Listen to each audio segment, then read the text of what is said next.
Hi, you're watching Adele Katsia, and this is my faith building series, and this is part 5 today on continuing to build faith. So if you've watched the previous 4 versions or clips, then you'll know that I've been going through a trial in my life and I've been in the courts, and I want to touch on why this case took 16 months. I only really asked God for help at about 4 months into the trial. And so why did the trial continue for another 12 months? Because God is able to do infinitely more than we can imagine and instantly. And it was something that I addressed with God through the time of the trial, but I didn't understand it until the end.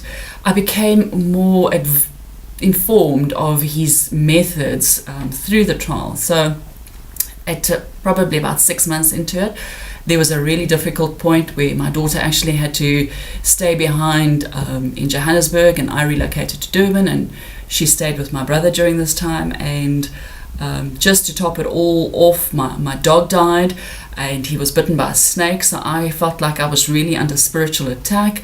And I let go the one night with, all my anger and all my frustration and all my tears, and really lamented in front of God and cried and said to him, why is this taking so long? If you're all powerful, why are you not fixing this for me right now? I mean, you can just change the whole thing in one day.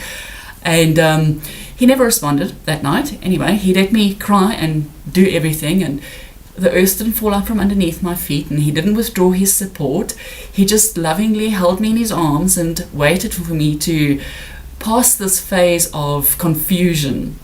And as I went through it, through the year, I literally applied everything that I had been learning in terms of praying in tongues. I mean, I would sit at court and I would pray in tongues the whole way through, And what I realized, the closer I got in retrospect, is the longer the trial took, the longer I had in order to build my faith.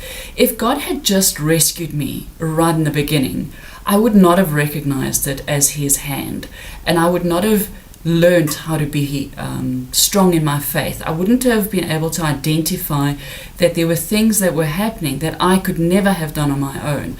But in fact, now I can recognize that was God. That's where God moved. That's when he answered my prayer specifically for that day.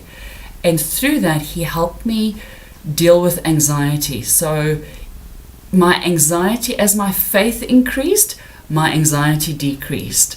And by the time the last court appearance came, was the first time that I went to court, and I sort of went, okay, Lord, whatever will be, will be. I had no anxiety about it, and I had spoken to a friend of mine, and she said to me, oh, wow, you're so calm this time. What's going on? And I said, no, it's all done, it's just a matter of formality. And it was. That day, the court closed the matter. I got my award in my favor. It was just a blessing, but it really was a walk of faith. So when something is going on in your life that doesn't end immediately, start to recognize what it is that God is trying to do. And for me, it was about trying to get, God was trying to get me to trust him and to have faith in him, so that for the future, I wouldn't have any doubt. I would know from the very beginning of whatever it is that I can go to God straight away and he will see me through it. So that's it for today. More tomorrow. Bye.